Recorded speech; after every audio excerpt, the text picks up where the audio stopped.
Greetings and salutations, Dota fans. Welcome into the HyperX D2L. The Western Division finally ready to get underway, and to lead things off, Alliance taking on Virtus Pro. Now, I hope everyone is ready to settle in, not just for the games today, because we got two great series on the way featuring two of the most popular teams on the planet in Alliance and Na'Vi, but two solid weeks of Western Division play gets underway today. Two furious weeks that will show us our entire Western Division finished out before the Thanksgiving break. Can't wait to get things underway. And of course, with this match, going to be a lot of fun for a lot of reasons. Obviously, Alliance is still Alliance. We'll talk about how big of a tear they're on right now. But Virtus Pro going through a lot of roster shifts, but with so much talent on their squad, going to be tested heavily now by Alliance. Let's go ahead and take a look at how these teams stack up against each other, VP and Alliance. And Virtus Pro, unfortunately, will be playing without Solo. We can see that he's missing off our plate here. That is intentional, as he simply will not be playing today. God holds down the mid position. NS, of course, the leader in the support position. Light of Heaven, a player with a big fan base and for good reason. Phenomenal in the off lane with Arzart, a.k.a. Smile, on the hard support. On the other side of the river, well, to tell you the truth, if you know Dota, these guys don't really need an introduction. Their calling card happened in Seattle earlier this year, and they're looking just as good through the tail end of 2013 as they did back a couple of months ago. Of course, Alliance, the defending international champions, led by Loda in the hard carry position. Admiral Bulldog, arguably the best offlaner on the planet. S4, that solid support, that solid anchor mid player who just seems to always be the crux around which the entire team and the entire game plan rotates. Ake, one of the best Chen players in the world, one of the best supports and junglers in the world. And EGM, that last missing piece that Alliance added that put them over the top and has made them pretty much inarguably the most consistently performing team on the planet. So Alliance comes in heavily favored here against this Virtus Pro squad. But again, a lot of talent on both sides of the river, and think really on when you look at the way our schedule is going to shape out, each team, of course, playing a single best of three in the single round robin. This is a great way for both of these teams to get started. Alliance going to be tested, even though we're going to see Virtus Pro playing with the stand-in. Virtus Pro, though, they are on a skid. They've lost 3 in a row coming into this match and really need to get things back together, while Alliance, on the other side, has won 11 series in a row dating back almost 3 weeks. I'm your host, Aaron A.C. Chambers. I want to welcome each and every one of you in once again, no matter what corner of the world you happen to call home. So happy to be getting Western Dota back underway. And don't forget, we still have Eastern Dota going on here in the D2L as well. This is going to be a pretty tough day for myself, Marlene, and of course, for our producer, Conrad. We're going to be doing 2 best of 3s today. Our second best of 3 will be Na'Vi taking on Mouse following the conclusion of this series. And we're going to have about somewhere around 4 or 5 hours off. Then Eastern Division play resumes starting at 5 p.m. Pacific Standard Time tonight. So if you don't have anything to do, if you're just taking a day off, you're playing hooky, no matter what it is, it's a great day for you and a great day for us. And once again, thank you so much for being a part of the D2L this time around. Draft is underway. We're going to jump right into it in just a moment. Until then, stick with us. We're on the HyperX D2L Season 4. We'll be right back.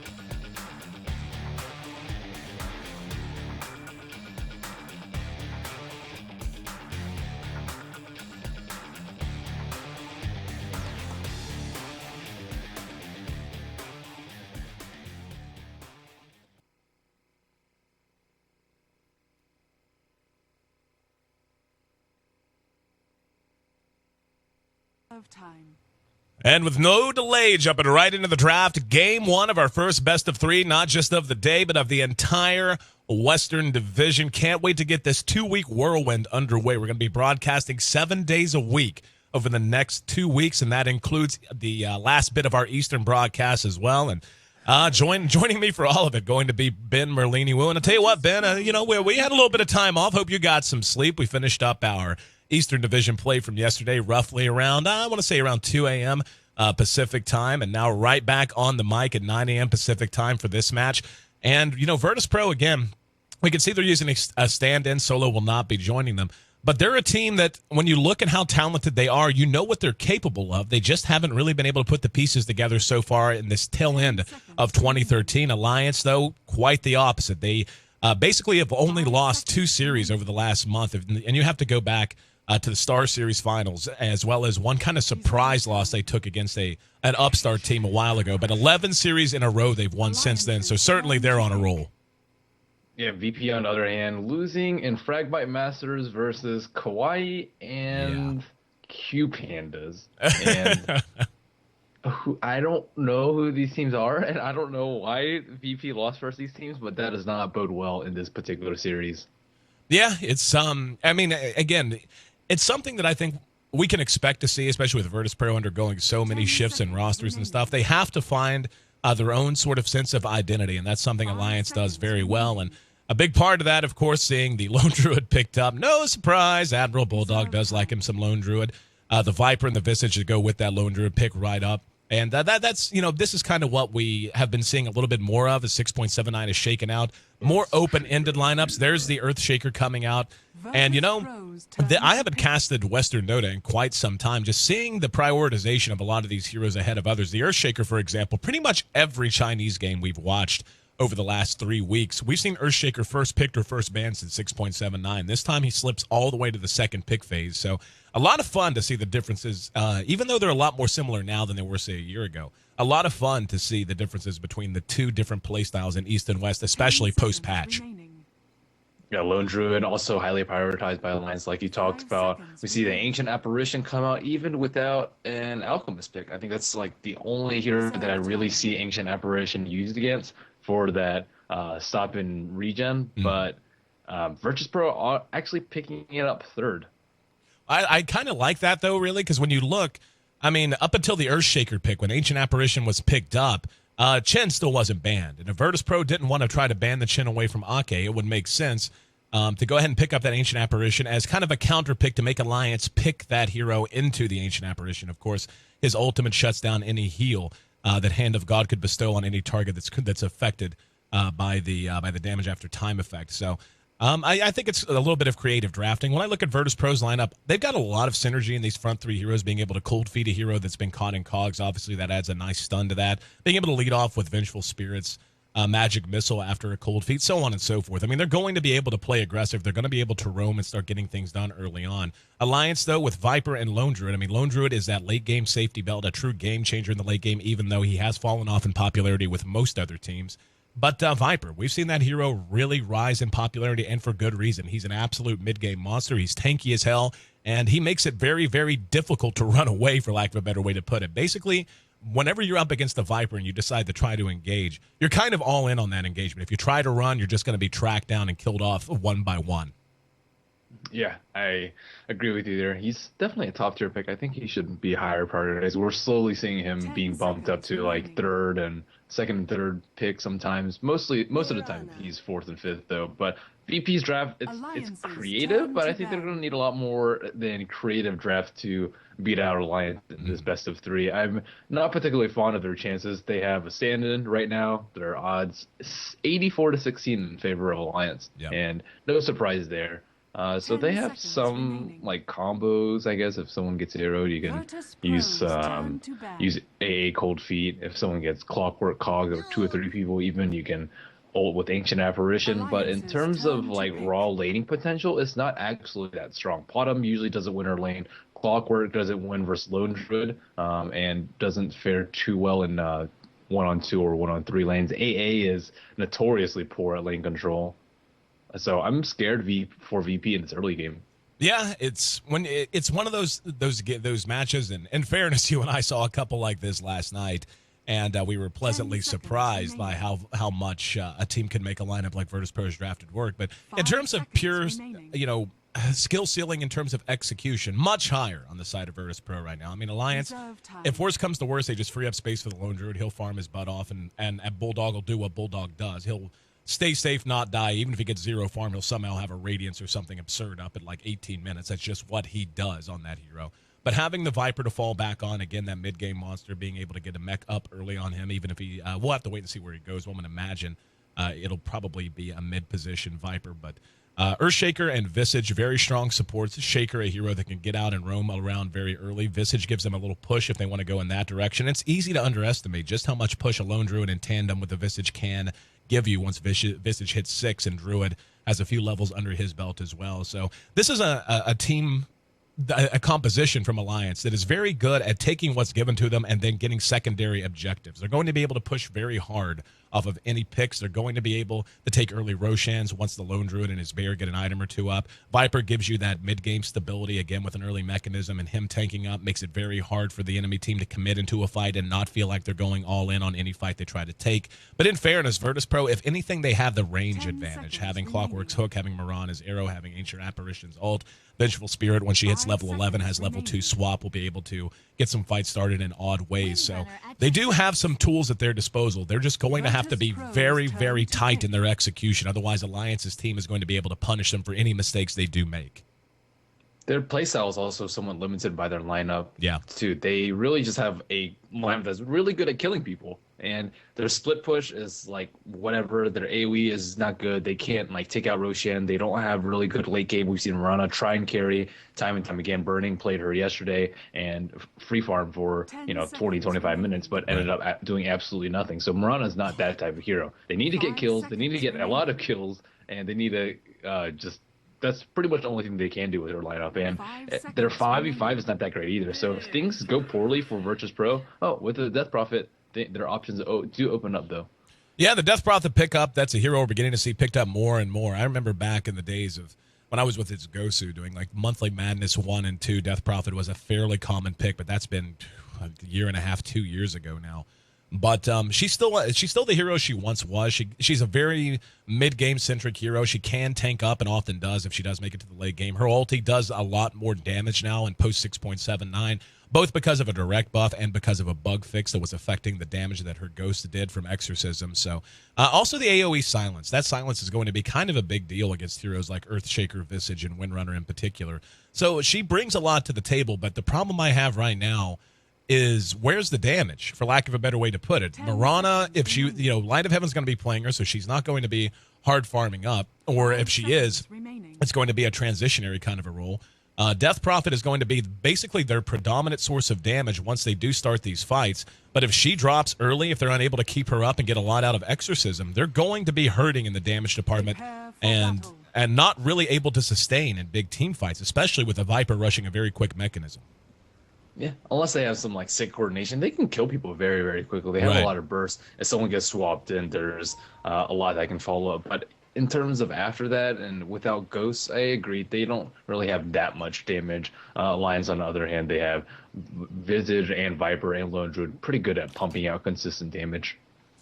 And we can see the teams moving out, and we'll run through our lineup, see who's going to be handling who. Doesn't look like it's going to be a mid Viper, by the way, as Loda will be handling the Viper this time around. S4 will be taking the Windrunner mid. I actually really like the choices in the Windrunner mid. It gives them two heroes that can rush out an early mechanism if they want. Loda, I think, is going to be wanting to tank up, but he may not want to go in that direction. We'll have to see if he wants to get a Midas as well. Midas, I think, would be a very safe choice for him because they do have a team that's going to be fairly tough to crack into, and of course having the late game Lone Druid. Midas is always a safe choice. Of course, it's the only choice really. I don't know why I would imply otherwise, but no branches, no regen. Screw that. Gloves of haste. And the gloves of haste, and don't even spend the rest of your gold. Save it for your Midas. All right, the horn is blown. We're underway here at the HyperX D2L Season 4 Western Division. Let's see who's handling who. We'll have NS playing on our Ancient Apparition. He's hiding out in the trees at the moment. Going to have Light of Heaven playing on our Mirana, as mentioned. Death Prophet going to be taken mid by God. We're going to have the standing Cliff playing on Clockwork. And this is ballsy, really. Clockwork's one of those heroes that when you draft him, he has to be spot on. Basically, there's not many lineups that you're going to put a Clockwork in that's not going to really rely on solid play out of the Clockwork. So putting the stand in there shows VP really does trust Cliff, whoever he happens to be. And, of course, AA going to be handling our Vengeful Spirit on the other side of the river. S4 going to be setting up shop here in mid on this Windrunner. The Visage going to be handled by Ake. Viper going to be played by Lodi. He's going to be trying to farm up in the face of this aggression. There's a magic missile already. And the bonus damage from Chilling Touch, he's cogged in. That's a first blood that they made that look easy. NS hiding out on the side and Loda caught unawares. Chilling Touch, it is so easy to completely ignore how unbelievably powerful that is at level 1, and we just saw why right there. Yeah, that's probably one of the most underrated level 1 skills in the game, and VP off to a very early start. Loda, as you said, just caught completely unawares by that. I think they had this observer ward out there very, very early, so VP off to Just a very smart Dire's start. top tower is under Loda attack. Viper he had Croesus given at level 1, which is I think pretty good in this situation, but they need to get some sort of farm. Their team is pretty farm dependent. S4 usually needs like a mech or a 4-step on him. We need a lot of items up on Admiral Bulldog, and Viper, he's tanky, but not without any items. And we can see Loda now playing quite a bit more carefully. Really, it doesn't matter what he's skilled at level 1. I'm pretty sure he was dead to rights. That was just unbelievably well executed coming out of Virtus Pro. Going to finish our lineups. EGM playing with the Ancients, doing what an Earthshaker does, using the Fissure to block and to pull. And, of course, the biggest non-surprise in the history of competitive Dota, Admiral Bulldog, once again on the Lone Druid. And, you know, there's only so much you can say about Bulldog's Lone Druid, but the truth is he just plays so safe. He rarely has a bad game, and he's just one of those guys who somehow gets more out of the hero than almost anyone else. Like, you'll see him just disappear into the jungle after a bad start or after a midland start in terms of farm and come out with items he should not have, and you don't even know how he did it. Yeah, his Lone Druid is ban-worthy, but teams have to ban like Elder Titan and such now. They can't always ban out Nature's Prophet and Admiral Bulldog's Lone Druid. And EGM's actually like pretty smart with how he takes out the Black Dragon. He like stands behind the creep because Ancient Black Dragon actually has splash, and some people just straight up tank it. Anyways, top lane just looks... Magic Missile on Ake. He had a haste rune. He's going to be cogged in right under the tower. Cliff taking a lot of damage. They might trade 1 for 1 here. Loda's going to take a lot of damage as well, and able to salve up. Cliff makes it back. So another nicely executed gank out of Virtus Pro, and this is what we knew their lineup was going to need to do. This is how they fight. You know, we both are kind of in agreement there. Their sustain in bigger fights is not going to be all that it could be. So these picks are going to be essential for them to get ahead early and to allow them to dictate the pace in the mid game, allow them to continue taking this pick and push sort of approach. Yeah, they're doing a very good job of pressuring up this top lane, and Cliff looks like he almost died there because he wasn't able to like right click his cog out. So I'm fairly surprised that he made it away after that. S4 taking a lot of harass in middle. He's actually almost out of regen, forced to pop one run defensively already, and Death Prophet is a pretty strong mid. There's going to be a dive at top. Loda cogged in right under his own tower. Yet another kill as that Viper drops. NS tanking a lot of that tower damage, and Cliff, just look how low the health was on all of Virtus Pro there. That is really good coordination for them to go in, and granted it was a 3-on-2, but knowing the Ancient Apparition could tank the tower damage, and once again Loda drops, and this is not the start he was after. 0-2 on him. Ake sitting at 0-1. The Vengeful Spirit in this lane certainly looking good. 2-0. What a start for Smile. Man, this is one of the problems with Earthshaker when you do this pull on bottom. Yeah, you'll deny experience, but like at what cost? Your triple lane is getting absolutely, or your double lane is getting absolutely destroyed because one of your supports is just off doing something that's not terribly useful. Earthshaker level 3 right now, just at level 3, early Magic Stick, but Magic Stick isn't useful if you aren't close to any enemy heroes. So we need to see some movement out of EGM so Alliance doesn't fall even further behind in this early game. S4 picks up an Invis Rune on bottom, but just most likely just going to be using it defensively. Can't really go up to harass Death Prophet at all. Taking a look at the early CS, the Lone Druid is a huge winner here, but it has come at a cost, as mentioned. Ake and Loda under so much pressure at top. The help of EGM using the Fissure to block and pull the creeps has gotten Admiral Bulldog on top with 24 CS. Death Prophet in mid off to a solid start as God has notched 23. S4 right there with him at 21. After that, it's a huge fall off, but Loda... He's trying to scout out a gank right now, but they are under the cover of smoke. But Admiral Bulldog's awareness is really, really good. He's sitting right outside a tower when 2 supports are missing.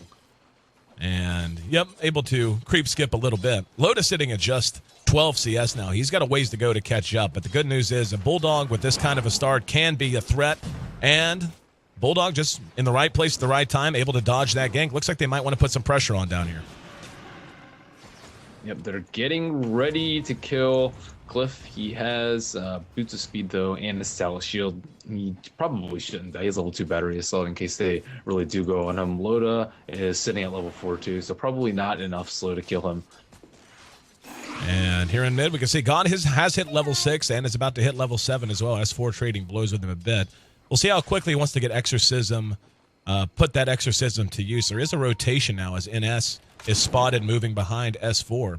and drops a ward down. So they do want to get aggressive. There's the courier and almost spots him and might have spotted him. In fact, here we go. There's the rotation from Arzard. Cold Feet's there and the magic missile. Will they get the proc? They will not. Came very close. However, the damage over time might be enough, and the shackle not enough to pause that out. Loda and Ake come over to make it a 1-for-1, but losing a mid in exchange for the support up. Hang on, EGM caught 2 with the fissure. God's next on the list. Loda eats a magic missile on the backside of the fight. AA, though, stranger in a strange land, killed off between the Tier 1 and the Tier 2, so that aggressiveness of Virtus Pro that has served them well to this point ends up not working out there in middle lane. Alliance with 3 kills, quick, fast, and in a hurry. Very smart rotation by Loda. We rarely see the one position rotate this early, but when you're this far behind, you need to catch up through kills, not just by AFK farming, especially with a hero like Viper who can participate a lot early. So they just had really good reaction from 3 people, EGM, Aki, and Loda. And now with that, they're like right back in the game. Kill or gold is actually pretty heavily in favor of Alliance, probably due to Admiral Bulldog. See Viper Strike come out, but just for harass. This is, something that you and I have talked extensively about for our viewers who, live normal people hours and, and weren't watching the Eastern Division play so far, which you can still catch those all on VODs at d2l.gg. But the Earthshaker, whenever you do what we're seeing EGM do, doing the creep blocking, etc., it definitely does come at a cost. It's basically one hero you can count on to only be in one place in an enemy Block team. is level 6. He's looking for a hook. There's the hook on the Ake. And the follow-ups there. S4 has rotated out. There's a shackle on the cliff. S4 gets off the power shot. We'll be able to win run out of range of the Cold Feet, but no other rotation. Here comes Death Prophet, ready to track down S4. That, plus a rocket and a Crypt Swarm, makes it 6-3. The tower now very likely to drop.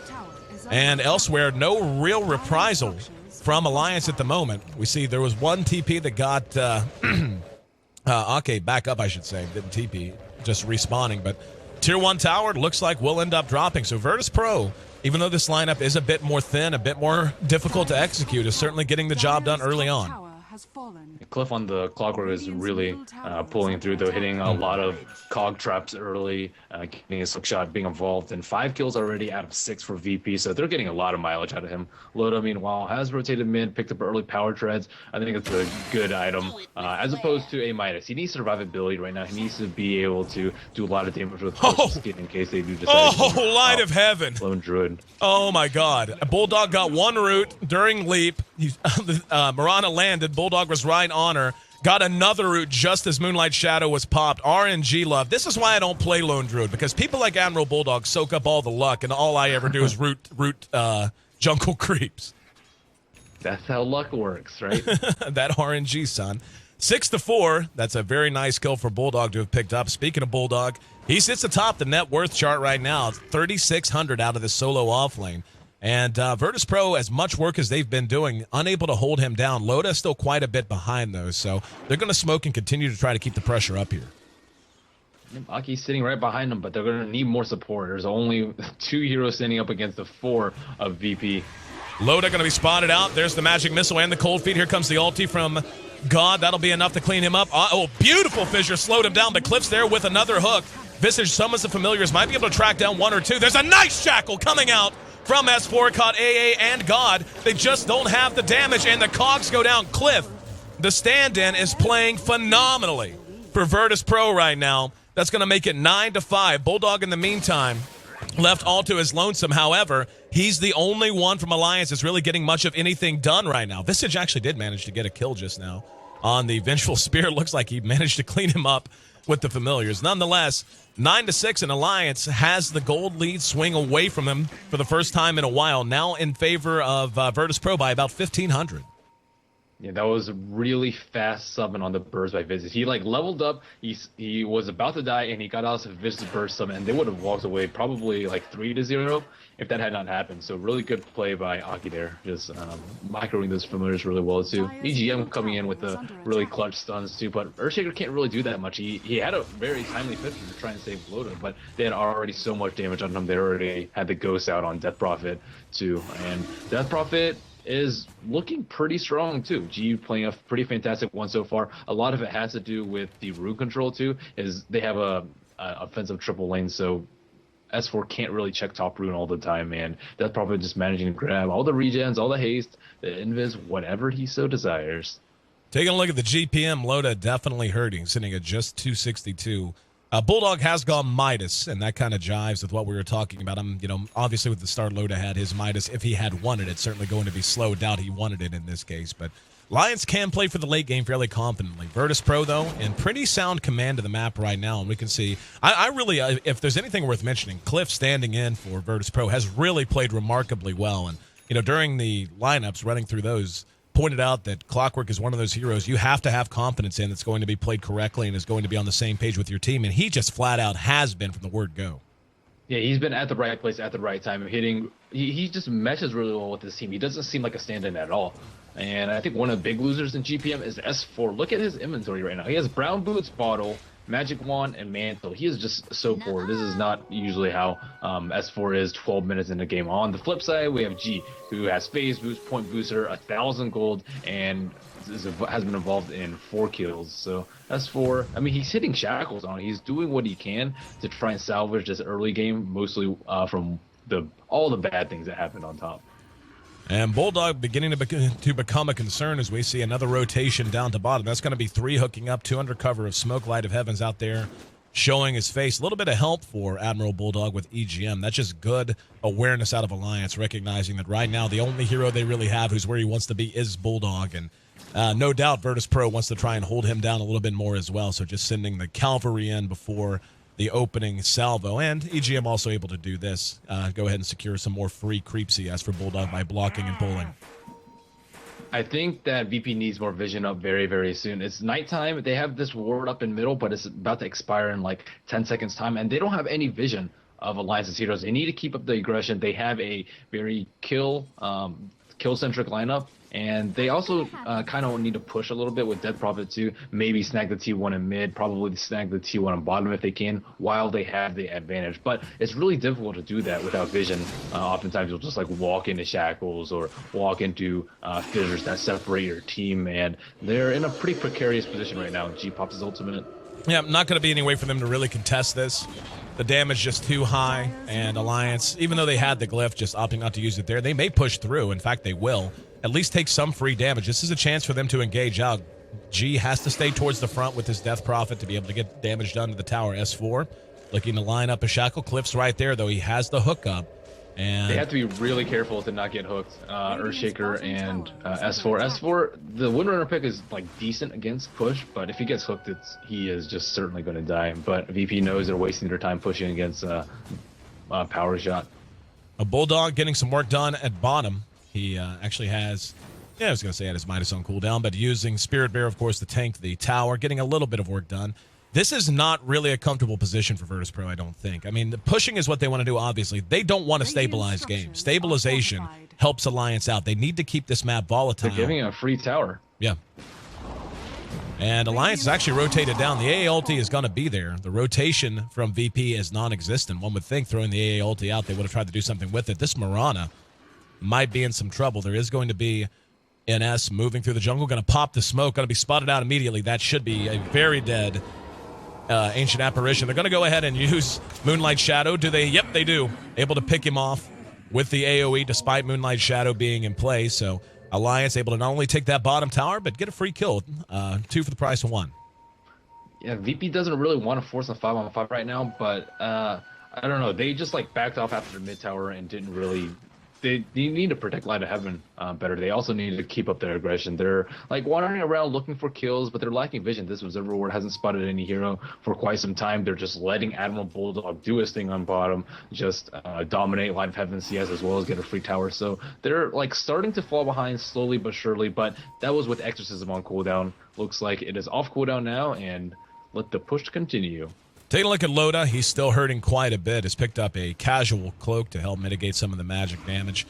Has a set of treads up. There's the AA ulti, and that's going to connect on a couple. Let's see what they want to do with this. They're actually sitting back at the moment, not willing to follow it up, just taking the damage for what it is. Bulldog still being left alone. He might. I mean, he's got 2,800 gold in the bank. Obviously, he could go any number of builds in this case. I really wouldn't mind a Midas against this Virtus Pro squad. I mean, Marana, if she is going to build a BKB, rarely do you see it all that. You don't really see it all that often. Basically, there just aren't heroes that really are going to want to build BKB on the side of Virtus Pro, and they're relatively squishy, all things considered. So, might be a nice item choice for them. In the meantime, the top tier 2 will just be melted down. Looks like Alliance is willing to concede this.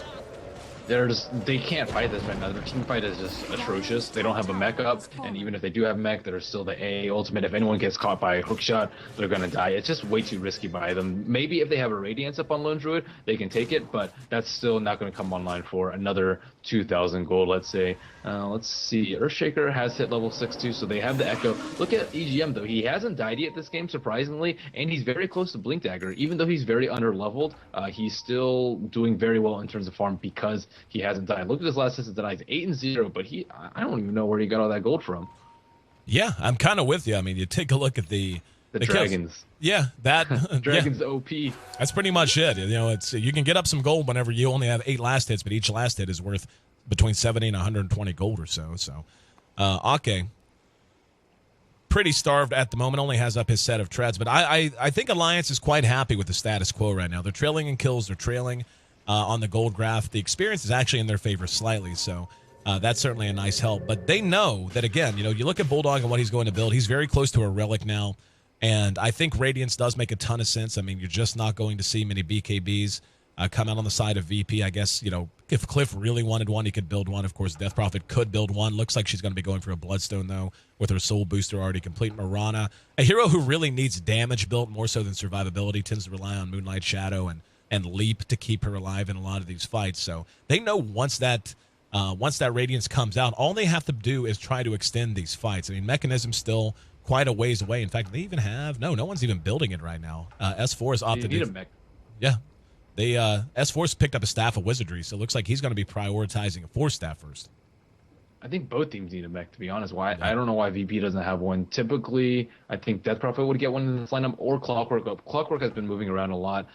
He actually doesn't have Arcanes either in favor of Faye, so he won't have the mana pool to sustain it. Death Prophet, on the other hand, though, should get it. They also could use a Pipe, too. Pipe's very good versus Earthshaker. Pretty much blocks all of his damage, besides some GG and Chant Totem crits, but EGM isn't that pumped yet. Yeah, if they had a Pipe and or a mech, then they could just push up to T3. For example, if Clockwork went Arcane mech instead of 4-staff phase, and Death Prophet had Pipe right now, they could just push up to T3, or at least get some damage on it. And they really need to strike before Lone Druid's item starts kicking in, and before Earthshaker gets Blink. Once those two items come online for Alliance, VP is going to be in a world of trouble. And I talked about the Clockwork versus Earthshaker matchup, but EGM is really good at staying out of position, and he doesn't actually use Fissure to stop the push. He uses it to counter initiate, which is really smart, because if you use it to stop the push, Clockwork's just going to hook you. So once he gets his Blink Dagger, things will be a lot easier for him. But EGM is playing a pretty good Earthshaker. Taking a look at the net worth, we can see. But we can see the Lone Druid way ahead of anyone else. Death Prophet's in range, but the problem, again, with Death Prophet is, I mean, especially against this lineup, I mean, you're not going to see a Lone Druid build a BKB very often, but Viper certainly is a hero who can benefit from that item, especially against this kind of a lineup. The physical damage just isn't going to be there for Virtus Pro. Marana going, especially with Marana going with a Midas, and you know, this Midas didn't come out at the latest time. This was, I want to say, around a 14, 15-minute Midas, something like that. And yes, the proliferation of the item's well documented, so we don't have to talk about that. But in this situation, I mean, she needs to build some right-click damage to help them against this lineup of Alliance. The Mechanism, as all three of us happen to agree, and Nahaz Dota, by the way, our stats guy holding it down, doing a great job. Want to thank him once again. But with Death Prophet being the highest farmed hero on the side of Virtus Pro, she's just, I mean, she does physical damage with her ulti, but she's only going to contribute so much. She has the silence, she has Crypt Swarm, and so on and so forth, but that all comes at a cost. I mean, if you're able to focus her down, after that, what do you have? A Marana with phase boots, a Midas, and a Bassi? I mean, they're just. I think their damage is actually deceptively high, because they have the minus armor from Venge, and they also have the Ancient Apparition. Right. Let's say Chilling you get Touch. 5 heroes with it, and then it's 5 attacks, 70 damage, so 350 times 5. That's a lot of physical damage. That just in a matter of seconds. So, I mean, it's not something that you see very often, and I don't think it's the best way to compensate for your lack of physical damage, but they do have the potential to burst people down pretty quickly, and no one really has armor on Alliance either. I mean, Visage has 4 armor right now with only level 1 of Gravekeepers because he's under level. Viper still staying at level 8, no armor items up on him. 8 Windrunner also not going for mech, so 3 armor on her. Earthshaker, no armor, but he doesn't really need it because if he gets focused, he's just gonna fall out, just die. He has 4 armor, and Lone Druid really the only one, but he's naturally tanky hero, so they can still burst him down pretty well. Yep. At least now when they're underfarmed. Once again, a brief pause as Virtus Pro has something to sort out. I want to thank everyone for being a part of the broadcast to lead off our Western Division play here at the HyperX D2L. Eastern Division still has a couple of play weekends left. Actually, we have our broadcast coming up later tonight that'll kick off at 5 p.m. Pacific Standard Time, 8 p.m. Eastern Standard Time. And, of course, our European brothers and sisters will be at, see if it's 8. That means it'll be 2 a.m. their time, I think, give or take. So 0200. And, of course, our Chinese counterparts will be playing around actually, I guess it'll still be 9 a.m. their time because their time didn't shift. They'll just love the way that esports revolves around the time zones. But it's mad confusing. Exactly. I'm like, what time is it? And then, yeah. So make sure exactly. See, even our stats guy, timing is everything. Couldn't agree more.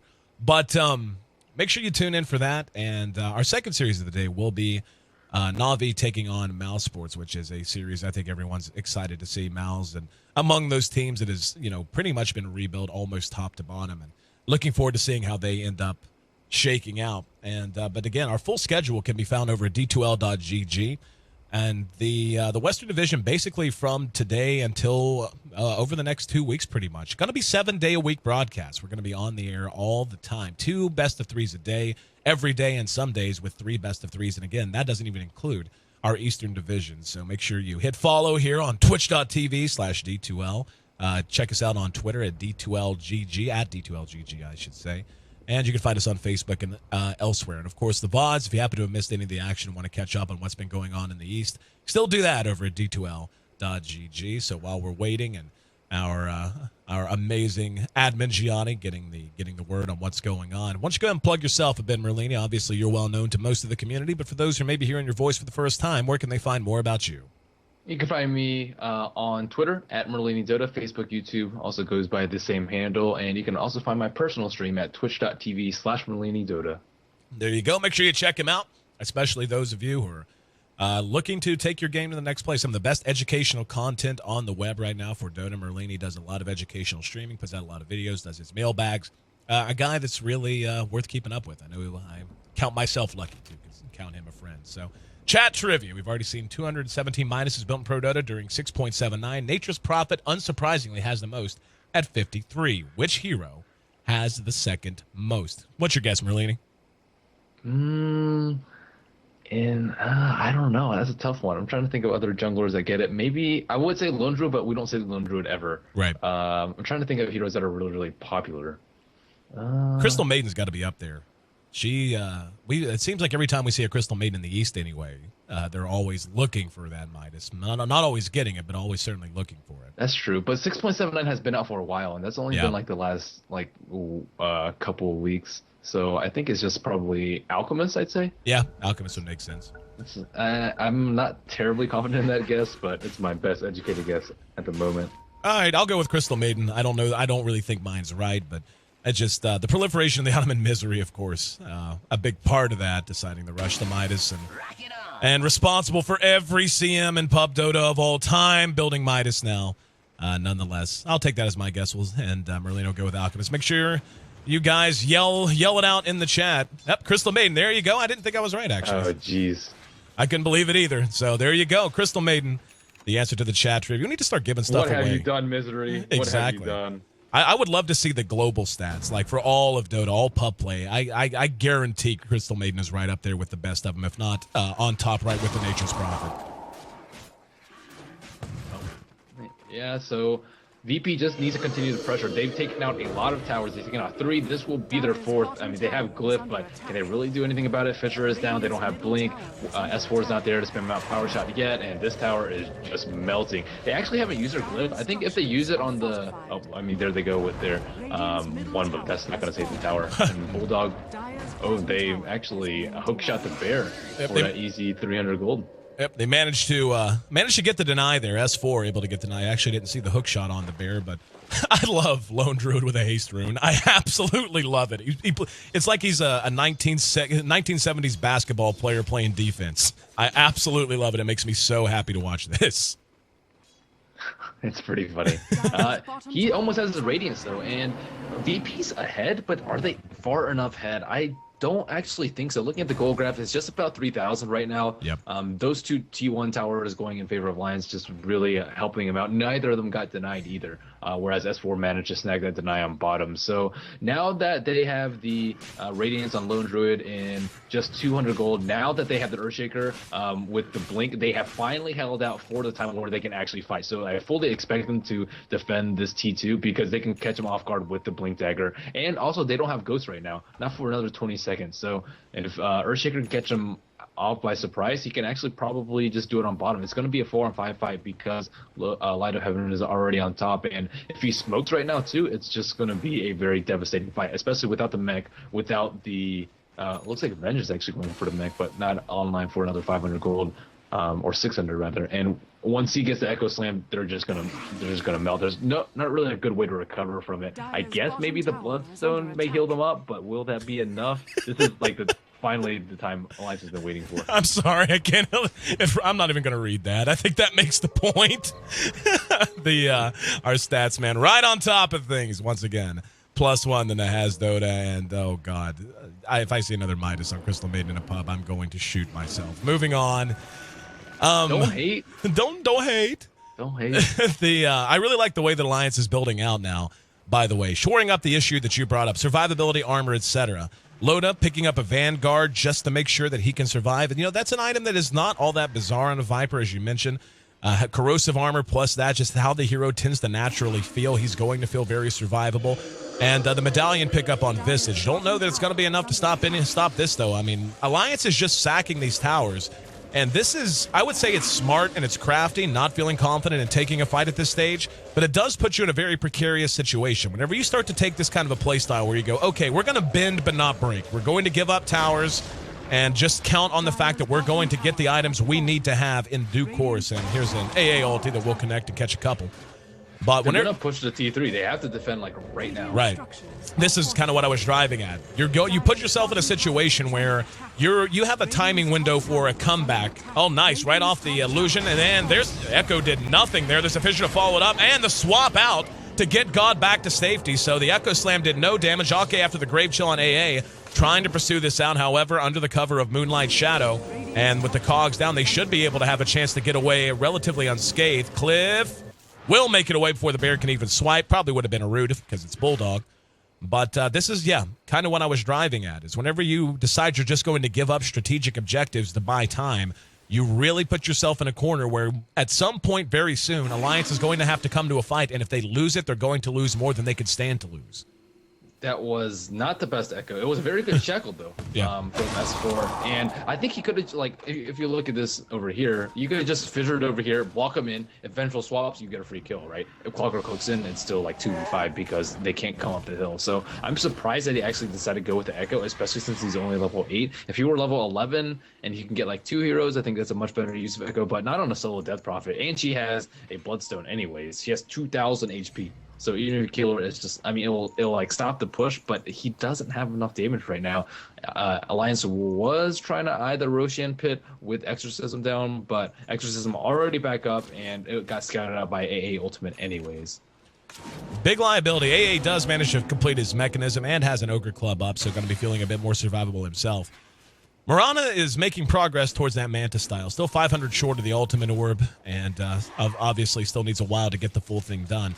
I still feel like that's the big liability right now. I mean, that Midas pickup, I feel like if she just skipped the Midas and had the Manta up earlier, they could be potentially just beginning to siege the tier 3s. But as it stands, we can see he's just doing his own thing. Light of Heaven trying to get that damage he needs so desperately. More heroes for Echo if they have Manta. I mean, I don't disagree with the build. I disagree with him farming the whole entire time, but I think he could like contribute at least something to kills. He's 1-1-1 right now, and this bear is under heavy fire.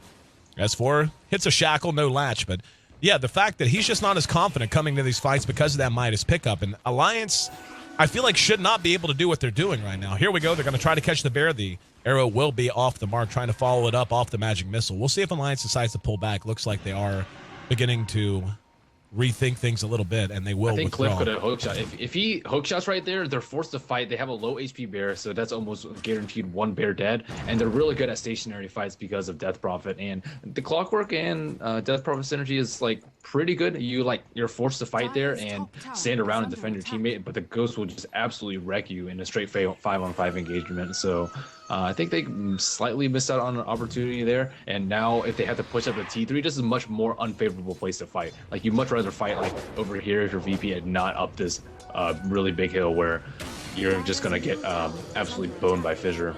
Here we go. Exorcism popped once again. Let's see if they want to challenge it. The tower already down to about half health. They've got S4 under cover of an invis behind this. If he can hit one good shackle, could be enough. Look at how good they're spread out right now. Like, there's no way EGM can get a good echo, at least not right now. And the tower just going to be whittled down. They're going to glyph this out, and they're going to try to go now. There's the bear with the radiance. The sacred arrow will connect on EGM. There's a shackle that doesn't latch, bizarrely, right near the tree line. Don't know how that missed.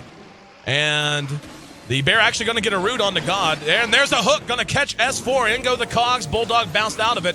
S4 taken out of it as well. Now Cliff going to be rooted down as they're going to try to re-engage. Shackle caught two that time. Cliff will be cleaned up by Visage from long range. Light of Heaven down now, and God with no ulti and another root. Bulldog getting the job done with the big bad bear, making 11-11, 4 for 1. Roshan next target for sure. Big win there from Alliance. A huge win there, and they focused a lot of spells on Earthshaker there, but they were just really spread out, and it was very hectic from the side of VP. They need to be clumped up, they need to stay as 5, and they need the other team to clump up for stuff like Death Prophet, Silence, and stuff like that, that they didn't. I don't know. They didn't take the fight right here. They definitely should have hookshot. This is just very difficult, and they know that Earthshaker has a blink, and they like scouted it out, but at the cost of like overextending slightly, getting rooted by Admiral Bulldog, getting Viper struck by Loda too close to the tower, AA getting picked out very, very early. I also think that Death Prophet needs armor. Too. They have like a fair amount of physical damage with Viper as well as Lone Druid, and she just melted, even though she's on top of her network chart. I assume no, actually Lone Druid has surpassed her by 1,600 gold, but she has 12,000 net worth, but she still dies in just a matter of seconds. Then that's of course the double-edged sword when it comes to a Death Prophet. She just doesn't scale all that well. I mean, you can build her survivable as hell, and yeah, you can make sure that she's hard to take down. But once her ult is gone, she has her silence, and she has a couple of instances of Crypt Swarm. But you're not going to build a right-click Death Prophet. It's just not going to happen. I mean, she's not hitting for nothing. She's hitting for 120 right-click right now. They might have scouted the smoke with the rocket. I think the rocket, like, oh, actually, it didn't hit him. So they're under cover of smoke right now. S4 leading the way. There are two targets in mid. That's going to be Cliff and Arzard. Hard gun. It's a really good time for an echo. And Cliff, wrong side of the tracks, going to be shackled after the fissure. Nice swap from AA. Is it enough? AA. But nope, there's the Echo Slam. We see one get away. Arzard's going to end up trading himself away for this. And Cliff did manage to survive, and arguably that's the right call to make. Is the Clockwork essential in playing defensive, and the respawn time probably quite a bit lower on the Vengeful Spirit. But here we go. Alliance going to push down mid. I don't know what Cliff was doing walking up this hill. All he had was a solo Vengeful Spirit. Who's he really going to pick off going up that hill? That's just a very, very risky move by him. And now Alliance can probably push T3 with his Aegis, so the tides have turned, and Death Prophet, even with her early game advantage, I think she should have gone Shivas instead of Heart for the attack speed slope, because the bear didn't really have any attack speed at that point. But now he has Hyperstone, and the slow is extremely useful too at kiting them around. They're going to go ahead and back off, at least for the moment, but Bulldog's getting huge, and this is that part of the game where you just look at him and go, I mean, what do you do? He's going to have an Assault Cuirass up very, very soon. He's playing very smart. He has a great supporting cast that's going to allow him. Again, the sustained output from Alliance is just so much higher than VP. VP does have a fair amount of burst, but, I mean, the items are coming out fairly quick. Yeah, there's the Assault Cuirass done. Cliff picked up his Blade Mail and the heart that was done on Death Prophet. Again, makes her survivable. I just feel like this is where this hero begins to peter out. You get to 30 minutes in, she's only going to be of so much value, and in the meantime, you have Loda catching up, has his Vanguard, his point booster. It looks like he has something else. But yeah, he just finished his Scepter, so there's a Scepter done for Loda now.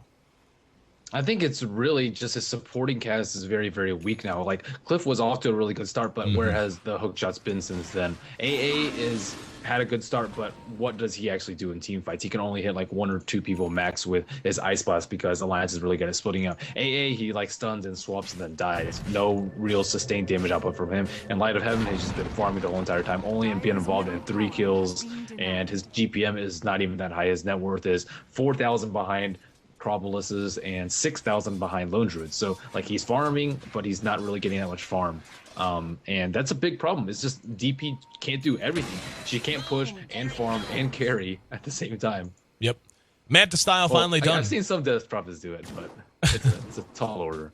Manta Style finally done for Light of Heaven. I mean, really and truly, and you're not knocking the player. It's more how this hero fits in the composition. 1, 2, and 2 on Light of Heaven has hit very few arrows. Probably the most important arrow he hit was the one he hit on EGM that delayed him coming out into the fight in mid, but that was accidental. And he might end up dead here. He's got Moonlight Shadow, he's got Leap, and actually going to be able to round the corner before being caught out, so we'll make it back to safety. But it just has not been a heavy influence hero. And, I hate to keep driving the point home, but the Midas just, I don't know why you would Midas against the Lone Druid that's going to win that battle. Like, he's just going to win. Why not try to get more done in the mid-game, especially with a mid-game-centric lineup like they had built around that Mirana? And they're going to force the T3 right now and make VP come home. They have to come home right now. Like, I don't know why they're waiting. They have to TP, like, now. Yep. Here we go. Tower under assault. Bulldog with the big bear up front. The AA ulti does connect and wipe out some creeps. In the meantime, the Sacred Arrow, Mirana informs us she's not happy with the fact that it hit a creep. But the TP back, but just look how much damage that tier 3 took in such a short amount of time. It's already down to half, and now Alliance can just siege out mid and bottom and take away the jungle.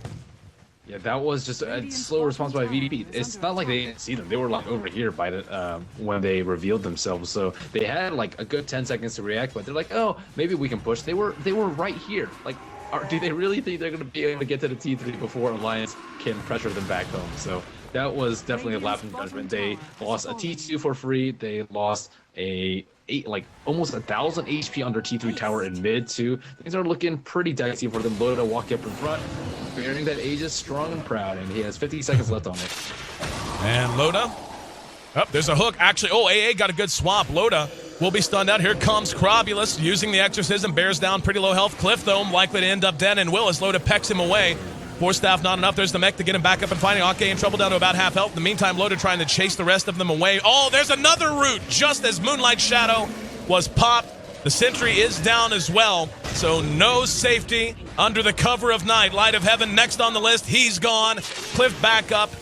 Will throw down the cogs, but Loda, with his Aegis popped, is at full health, feeling nice and tanky. Cliff's going to be pursued out by EGM, who will actually miss on the Enchant Totem, but don't know that it really matters. It's now NS force staffed back to safety, but this tier 3 certainly going to end up dropping. And S4 does get picked off, but AA next to drop as he was hanging out near the edge. Ake, unstoppable. The buyback from Arzar, don't know that's going to matter. Just look at how much damage this bear is doing. There's a hook in from Cliff right on the Visage Familiars. Here's the TPM. They're going to stun out Loda. They did manage to get the racks already, so it's a one fight, even if they do end up giving a few away.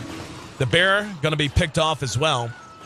In the end, Alliance loses a few, unable to just take a clean set of racks, but nonetheless taking a set of ranged racks. Alliance is really good at using their Aegis correctly, and they know when to use it. They know when they can press it, and they know that they can win a fight if just Loda just walks up in front. I don't want to say like a retard, but sometimes that's just what you need to do. You just need to run in and be like, "Hey guys, focus me. I'm out of position," and that's what happened. They swapped him out, and he got forced out. But that pretty much just set the ball rolling for Alliance. If you focus a Viper down, and he's like not in a terrible position, he's like slightly out of position intentionally. You're going to lose a fight. Just too much damage from Croesus skin. He'll be able to get like probably 2 Viper Strikes off before he dies, and everyone's just going to be running and turning tail. And it also forces people to clump up for Echo Slam. It looks like VP looking for a rebuttal Rex, but I don't see it happening. Tier 3 taking some damage from Exorcism. Fissure blocking out the Siege of the High Ground. Everyone's back up from Alliance. Now this is Chansey from VP. And God's way up there. Mirana's arrow will end up catching nothing. There's a shackle that caught God off of a creep that time. The tower does end up dropping, unable to engage after it. There's going to be a nice fish that caught a couple in S. Focused down by Loda. There's a swap from AA. Now here comes Admiral Bulldog charging out. Bear's going to be cogged in. Well played by Cliff there. Moonlight Shadow going to cover their retreat. Shackle again catches Cliff, and the dust goes off just to be safe as they managed to get him in exchange for the Tier 3 that dropped. So, nice effort there from Virtus Pro. Roshan's going to be responding in about 2 minutes as we see the timer officially come back up. But now I don't think Alliance is going to have any problem just rushing down mid again. Nope, absolutely not. Especially not with that tower already at 1,000 HP, or minus 1,000 HP. But that was a long shot by VP, but it was probably the best thing they could have done in that situation. They can't take it a sustained Roche fight either. And they can't really wait another 2 minutes because they already have a Rax down. So they were like under a lot of pressure to make something happen, and they didn't even force a buyback out of Alliance. So Alliance had that fight very handily too. Here we go. Bulldog rushes the bear up. Arrow gonna miss everything. Stun on the bear. There's the Viper Strike on the Light of Heaven, and bear gonna move back up, taking a lot of damage out. There's a swap from AA. Will they stun it? Nope. Force Staff gets it back to safety. Shackle will latch it. Got God as well as AA. Can they engage off of it? Looks like they're not willing to do so. Nice shot from S4 to cover their own retreat. So Virtus Pro able to hold the line at least for a little bit longer. Looks like they're going to turn this into a Roche battle, just wanting to guard the pit.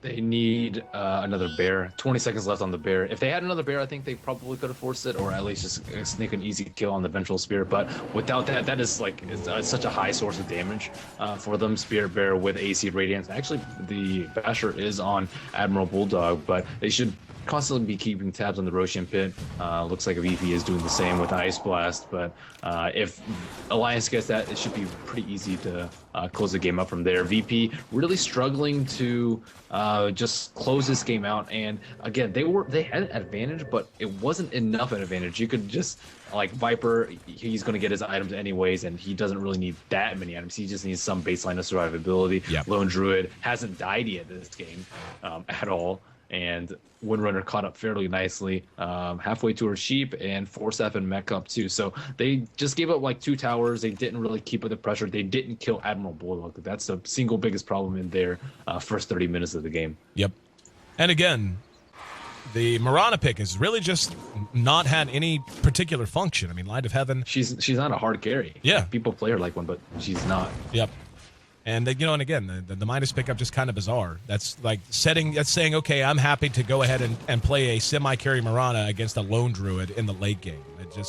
It's not a position you particularly want to be in when you've drafted this kind of. Or even just a Viper. Yeah. Dude, Viper just Viper Strikes. Or you get BKB, doesn't matter. Right. So, what exactly? I mean, what skill set even synergize with items?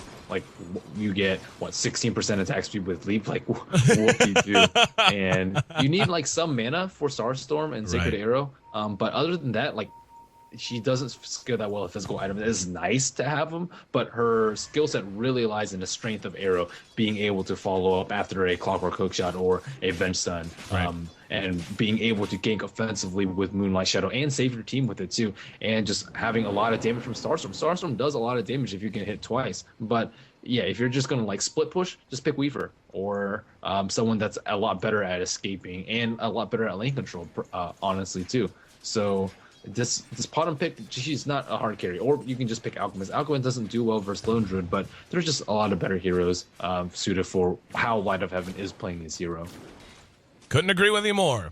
13-17. We're coming up on 40 minutes now. It's been a relatively quiet game. 30 kills in a 40-minute game. Not the most active. The gold in favor of Alliance. Not too heavily, though. About 3,500. The experience right there with them. They're going to look to extend that, though. They think that they're doing Roshan. AA is going to scout it out, but he is going to get blown up. Dead to rights. S4 gives him a touch on the cheek. There's a swap to try and get him to safety. And they pop Mirana's ulti. Here we go. Exorcism off. There's the Shivas to try and slow things down. There's a hook that ends up catching EGM. EGM gets off the Echo Slam, but it doesn't matter. In the meantime, God trying to lead a train of pain away using Exorcism. And we saw he got hit with Viper Strike, but pretty big turnaround there for Virtus Pro. It's the fact is, AA not only managed to survive, but the fact the swap managed to bait Alliance into that fight. Now Cliff going to be force-staffed right into a shackle. Here's the AA ulti. That's going to catch everyone. They end up dropping Cliff down, but now with Exorcism done, Lotus in the pit, he's going to go toe-to-toe with Light of Heaven.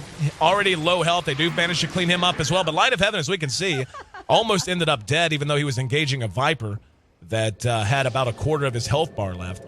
2 for 3, the full-out exchange. S4 tosses out a power shot that's not going to connect on anything. The heroes left standing. God and AA just not enough to engage him. Bulldog is still just so large. He might even duck in here with S4 having a mech.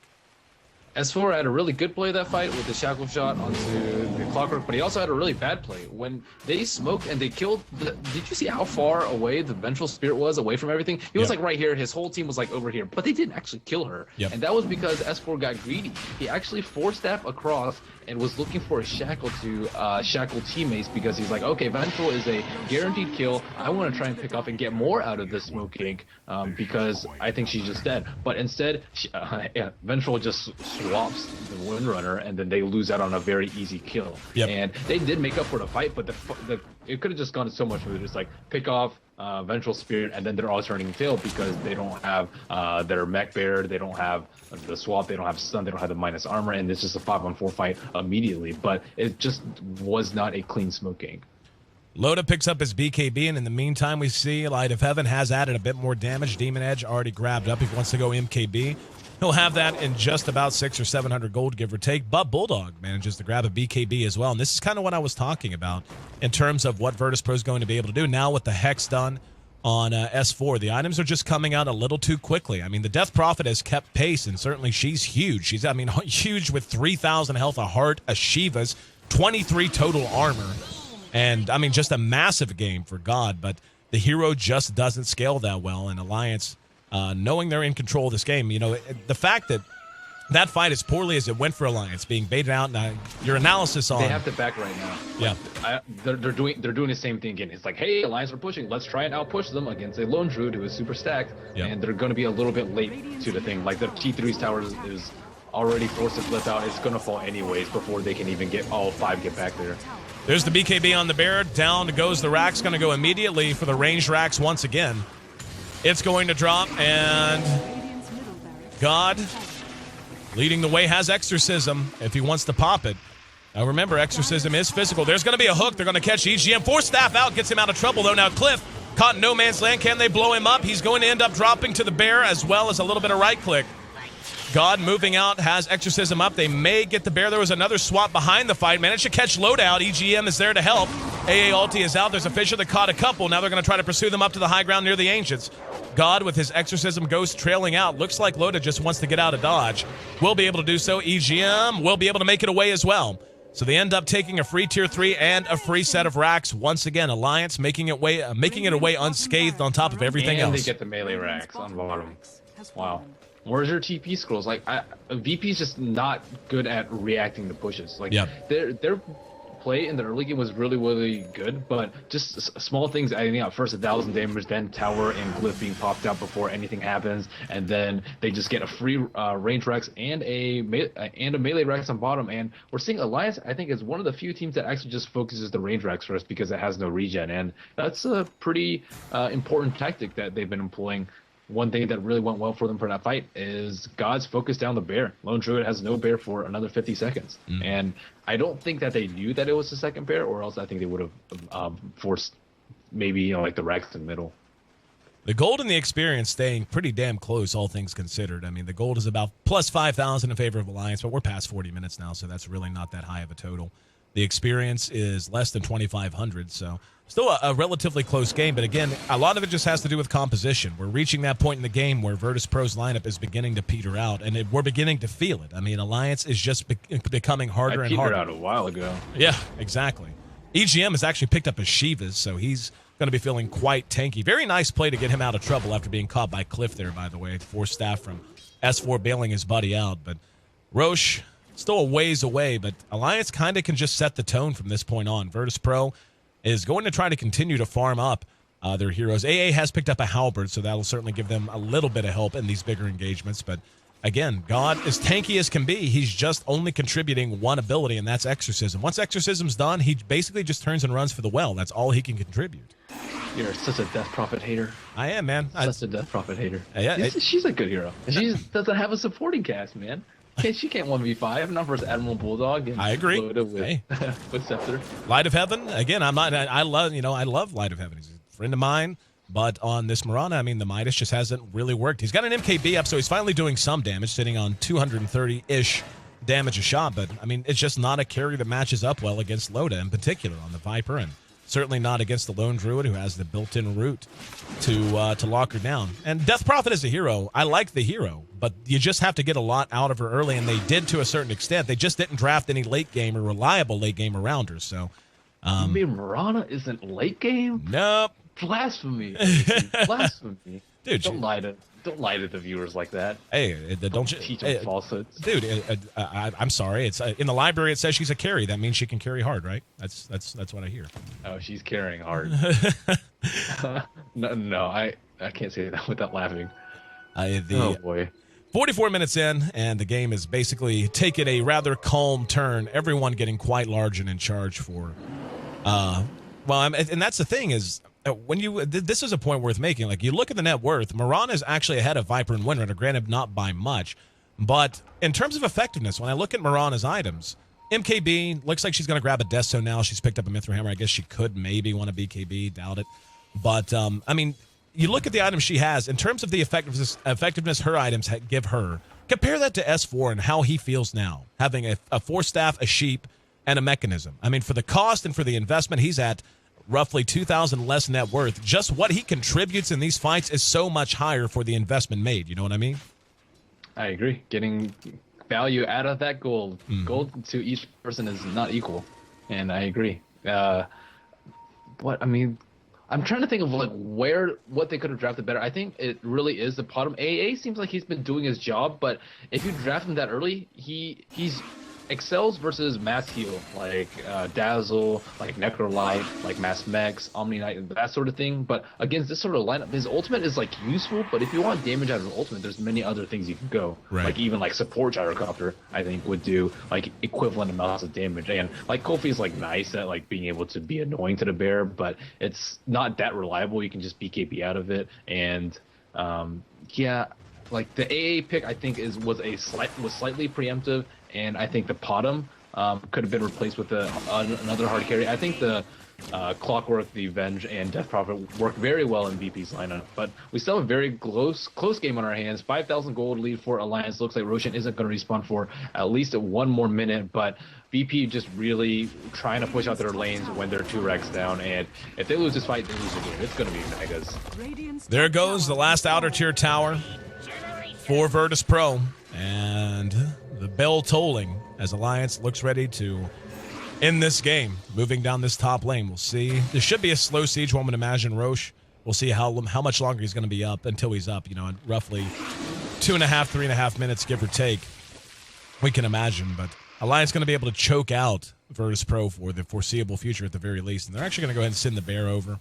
And I think Bear should go. I mean, they can either do this a couple of ways. They can just brute force it with BKBs, the most risky. They can split push both of the side lanes, wait for them to leave, and then push, which is the safest, but it's going to take the longest. But they really have time on their hands because Roshan probably isn't going to respawn. Average time 1.5 after this. It doesn't seem like 1.5. It seems like a lot of them have been 2 to 3 out of a fairly decent. There's a swap. They managed to grab S4, get him out. Now comes Moonlight Shadow and the ulti. Exorcism used.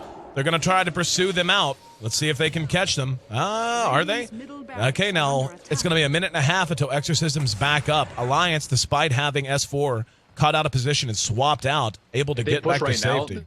They win the game because they don't have Exorcism. They don't have AALT. They don't really have anything. So AA or Alliance knows that. And a VP, I mean, the Clockwork's good, but not when they're so good with Force Staffs. Like, Alliance has been just, like, straight up just awesome with Force Staffs. Hook, boom, even before the cog, they Force Staff out. Sacred Arrow going to split the wickets, doesn't catch anyone. Alliance slow pushing this. Roche is actually going to be on a short timer. As we can see, he's already back up, and we'll see if they do end up checking it and deciding to pull back. Don't think they need to, really, as you said. Death Prophet's ult still 50 seconds off. They don't have the damage they need here. And here comes the Bear. They're going to commit. Bear's going to be stunned. Now there's a Shackle caught AA. Can they follow it up? Viper Strike onto him as well. Loda pops BKB and S caught with a fissure. Here comes Bulldog along with the Bear. Down goes the tier 3. Light of Heaven is just doing nothing. Just pecking away with a pea shooter. Now there's a hook on the Loda. Cogs will go down. Shackle will catch Cliff. And the Echo Slam. Absolutely massive out of EGM. Cleans house and sends Virtus Pro scrambling for the well. Oh, he actually swapped God there, and the Fissure will stun him out. Visage Familiars are there, and the Shackle. So Arzard saving himself at the cost of the Death Prophet. This should be your GG. Buybacks coming out aplenty, and they're going to rotate over. Glyph's going to be used. It's just going to delay the inevitable. That bear hitting so hard, they're not going to be able to slow him down without a Glyph. Sacred Arrow only buys so much time. That's going to be mega creeps, and GG's going to be called. So Alliance able to take an early game that didn't go so well for them. I mean, Loda started out 0-2. They were 0-3 in that safe lane to begin with. They just extended out. Bulldog, with the help of EGM, got a good start in that off lane, and as we've seen them do so many times, riding the Bulldog to victory. Yep, and his Light of Heaven's Midas almost saved him at the end from an Echo. Didn't do anything. Well, I mean, he's still very valiant effort by VP. I expected the game to be much more lopsided, but VP gave them a good run for their money. Yeah, VP, I mean, it was a solid showing, I think. I'm really impressed with Cliff and the way he looked, stand-in, handling the Clockwork. I mean, obviously, he wasn't as good as he could have been. Isn't Cliff the name of the guy on Futurama, the little alien guy? Yeah, it is. now that you mention it, don't. Is it Kiff? I think it's Kiff. Kiff? Yeah, okay. I think it's Kiff, actually. But I haven't watched Futurama. We'll do that if we ever have time, with our D2L schedule going 24 hours a day, 7 days a week, which is awesome. Don't get me wrong. Anyway, 0-6-14 on the Clockwork. Still, he was a big factor in the early game. Kind of came apart at the seams. Still hit some decent hooks towards the end. But Virtus Pro, good showing. Took Alliance 15 minutes to shut the door, but when they did, they slammed it. 9-4-9 on Ake. Very nice performance on him out of him on the Visage. 4-0-12. Bulldog didn't die a single time. And even though Loda certainly didn't have his best game, I'm sure. 4-5-11, only 426 GPM, 421 XP per minute. Still contributing what he needed to contribute, and that's going to be a Game 1 win going the way of Alliance. Again, 48 minutes, 51 seconds, the official game time, 16-25. The final kill score. I'm your host, Aaron AC Chambers, live here on the floor of our downtown San Francisco studio. We're underway here in D2L Season 4 Western Division play. Alliance leading the series 1-0, looking to start off their season with a big win. Virtus Pro playing without Solo today and using the stand-in. Don't know if Cliff's going to be a mainstay on this squad, but Virtus Pro will be in action throughout quite a bit this week and over the next 2 weeks. Don't forget, I mean, it's really quite a whirlwind. It's a furious 2 weeks of Dota 2 as we look to knock out our Western Division play before Thanksgiving. So head to d2l.gg, check out our full schedule, and find out what matches are coming up, not just today, but over the next 14 days. And the Eastern Division is still winding itself out as well. A lot of fun storylines developing there. So find all of your information about the Kingston HyperX D2L Season 4 on d2l.gg. We'll be right back with Game 2 coming up next. Stick with us.